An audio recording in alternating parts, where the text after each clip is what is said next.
यीशु हेबे तुम साथी, दूर हेब भय भ्रांति। से तो जगतर ज्योति, अंधकार हेब इति। प्रात ज्योति, प्रात ज्योति, जीवन जला प्रात ज्योति। प्रिय दर्शक बंधु नमस्कार। प्रातज्योति कार्यक्रम आउ एक विशेष अध्याय को आपण मान को विशेष विशेष स्वागत करुच्ची। ईश्वर को धन्यवाद दिए जे ईश्वर मते एवं आपण मानू पुनर्बार ए कार्यक्रम द्वारा साक्षात करिवार सुजोग दियंती एवं तांकर जीवंत वाक्यरू शिखिबा पाई मते एवं आपण मानू से साहाय्य करुथबारु मु ईश्वरंकर नामर धन्यवाद करे। तत्सहित आपण मानू विशेष धन्यवाद जनाए, कारण आपण माने प्रत्येक दिन ए कार्यक्रम को देखिबा निमंते अपेक्षा करती। ए कार्यक्रम देखिबा द्वारा आपणक जीवन रे अनेक गुड़े विषय परिवर्तन होउथबारु आमे ईश्वर को धन्यवाद जणाइबा सह आपण को मध्य धन्यवाद जणाऊ। आपणकर विशेष मतामत गुड़िक आम मान निकटरे पहुँचे आमे आहुरी अनुप्राणित हो ए कार्यक्रम को आग को नवा पाए एवं आपण मानकर प्रार्थनार विषय को मध्य आमे गभीर भाव से प्रार्थना आमने करू ईश्वर निकटरे एवं ईश्वर निकटरे विश्वास करू जे ईश्वर निरूपित समय रे आपण मानकर प्रार्थनार उत्तर से देवे। प्रभु आम प्रत्येक को आशीर्वाद करंतु। आज जो विषय रे आमने आलोचना करिबा एक पूर्व अध्याय रे मध्य आमे ए विषय रे आलोचना करिथिलु। आजिर आलोचनार विषय मध्य आलस्यतार परिणाम। मनुष्य जीवन रे भिन्न भिन्न प्रकार रे आलस्यता कार्य करे। यह केवल गोटे बयसर लोक बा गोटे बयसर पिला मानक भितर देखा जाए ता नुहे। आलस्यता पिला मानक जीवन रे भी आसी पारे, आलस्यता युवा युवती मानक जीवन रे भी आसी पारे एवं आलस्यता बड़ मानक जीवन रे मध्य आसी पारे। आलस्यता कौन एई प्रश्न जदि आमने करू ताहले गोटे निर्दिष्ट उत्तर रे आमने पहुँची पारिबा। ता होची आमनक जीवन रे जो कर्तव्य जो समय रे करिबा कथा से कार्य को मु जदि करि पारु नाही किबा करिबा पाई मोर इच्छा नाही, तेबे ताहा मो जीवन रे आलस्यता को प्रदर्शित करिवो। हुए तो अनेके जानी पारु नथिबे मु आलस्य बोली, अनेके विचार करि पारु नथिबे मो जीवन रे आलस्यता अछि बोली, किंतु आपण निज विषय रे विवेचना करि पारिबे जे आपणक जीवन रे आलस्यता अछि कि नाही।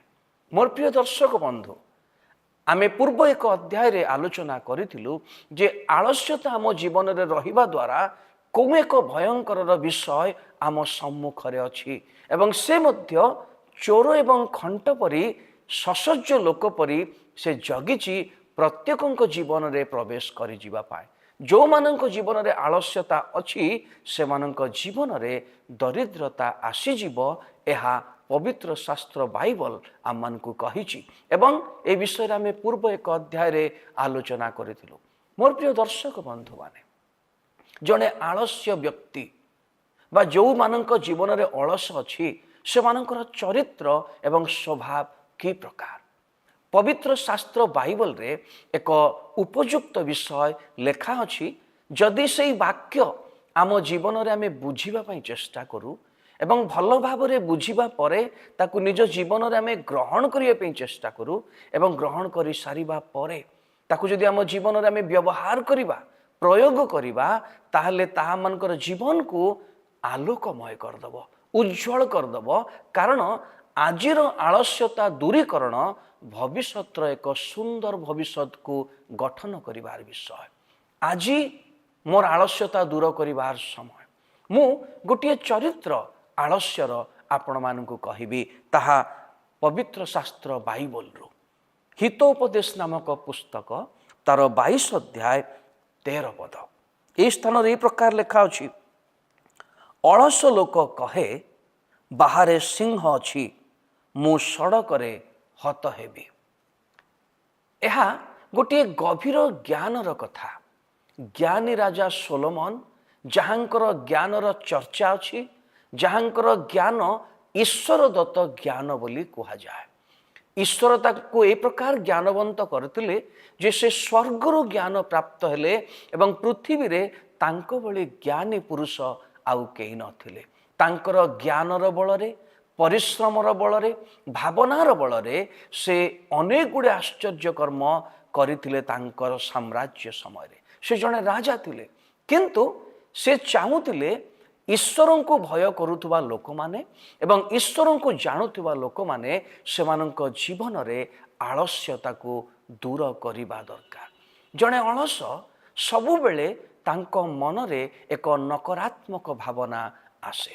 ଏହି ସ୍ଥାନରେ ଯେ ପ୍ରକାର ଲେଖା ଅଛି, ଅଳସ ଲୋକ କହେ ବାହାରେ ସିଂହ ଅଛି, ମୁଁ ବାଟରେ ହତ ହେବି। ଏଇ କଥାଟାକୁ ଯଦି ଆମେ ବୁଝିବା ପାଇଁ ଚେଷ୍ଟା କରୁ, ଜଣେ ଅଳସ ଲୋକ ସବୁବେଳେ ଏକ ନକାରାତ୍ମକ ଚିନ୍ତାଧାରା ନେଇ ବଞ୍ଚେ। ସେ ଆଗକୁ ବଢ଼ିବା ପାଇଁ ଯେତେବେଳେ ଇଚ୍ଛା କରେ କିମ୍ବା କେହି ତାଙ୍କୁ ପ୍ରେରଣା ଦିଏ, ସବୁବେଳେ ସେ ବିପଦକୁ ସମ୍ମୁଖରେ ଦେଖେ। କିନ୍ତୁ ଅଳସ ନଥିବା ବ୍ୟକ୍ତି ସେ ସବୁବେଳେ ଆଗକୁ ମାଡ଼ି ମାଡ଼ି ଚାଲେ। ସେ ସମସ୍ତ ପ୍ରକାର ବିପଦକୁ ସମ୍ମୁଖୀନ ହେବା ପାଇଁ ଚାହେଁ, କିନ୍ତୁ ଅଳସ ବ୍ୟକ୍ତି ସବୁବେଳେ ବିପଦକୁ ଦେଖେ। ଅନେକ ସମୟରେ ଯେତେବେଳେ ଆମମାନଙ୍କର ବାପା ମା ଆମମାନଙ୍କୁ କୌଣସି କାର୍ଯ୍ୟ କରିବା ପାଇଁ କୁହନ୍ତି, ଯଦି ଆମର ସେଥିରେ ଇଚ୍ଛା ନାହିଁ, ତାହେଲେ ଆମେ ଅନେକ ବାହାନା ଖୋଜିବା ପାଇଁ ଇଚ୍ଛା କରିଥାଉ। କିମ୍ବା କୌଣସି ଗୁରୁଜନ ମାନେ, କୌଣସି ବୟୋଜ୍ୟେଷ୍ଠ ମାନେ ଆମମାନଙ୍କୁ କୌଣସି ବିଷୟ କରିବା ପାଇଁ କହନ୍ତି, ଆମମାନଙ୍କର ଭବିଷ୍ୟତ ନିମନ୍ତେ, ଆମମାନଙ୍କର ଉତ୍ତମ ଅବସ୍ଥା ନିମନ୍ତେ। କିନ୍ତୁ ଯଦି ଆମମାନଙ୍କର ସେଥିରେ ଇଚ୍ଛା ନାହିଁ, ଆଗ୍ରହ ନାହିଁ, ତାହେଲେ ଆମେ ଆମମାନଙ୍କର ମସ୍ତିଷ୍କକୁ ବ୍ୟବହାର କରିବା ପାଇଁ ଇଚ୍ଛା କରିନଥାଉ କିମ୍ବା ଆମମାନଙ୍କର ଶରୀରକୁ ବ୍ୟବହାର କରିବା ପାଇଁ ଇଚ୍ଛା ନ କରି ଆମେ ବିପଦ ସବୁ ଖୋଜୁ ଏବଂ କହୁ ଏମିତି ହେବ, ସେମିତି ହେବ, ତେଣୁ এই କାର୍ଯ୍ୟ ମୁଁ କରିପାରୁନାହିଁ। ମୋର ପ୍ରିୟ ଦର୍ଶକ ବନ୍ଧୁମାନେ, ଅନେକ ବାହାନା ଆପଣଙ୍କର ଭବିଷ୍ୟତକୁ ନଷ୍ଟ କରିପାରେ।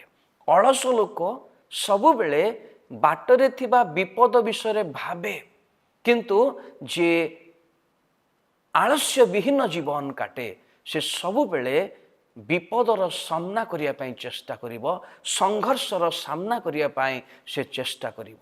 ଯେତେବେଳେ ସେ ଏହି ପ୍ରକାର କାର୍ଯ୍ୟ କରନ୍ତି, ତାଙ୍କ ଜୀବନରେ ଏକ ଉତ୍ତମ ଭବିଷ୍ୟତ ଗଠନ ହୋଇପାରେ। ମୋର ପ୍ରିୟ ଦର୍ଶକ ବନ୍ଧୁମାନେ, ଆଜି ନିଜ ବିଷୟରେ ଅଳ୍ପ ସମୟ ଭାବି ଦେଖନ୍ତୁ।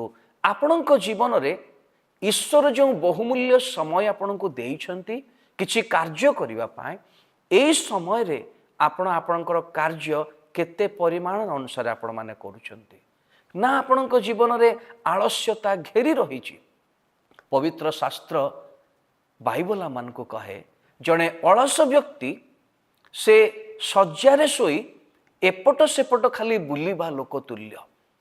କବାଟରେ ଯେମିତି ଏକ କବ୍ଜା ଲାଗିଥାଏ, କବ୍ଜାର କାର୍ଯ୍ୟ ଗୋଟିଏ ଏବଂ ତାର ଆରପଟ ବୁଲିବା, ସେ ସମ୍ପୂର୍ଣ୍ଣ ବୁଲି ପାରେ ନାହିଁ। ଠିକ୍ ସେହି ପ୍ରକାର ଜଣେ ଅଳସପୂର୍ଣ୍ଣ ବ୍ୟକ୍ତି।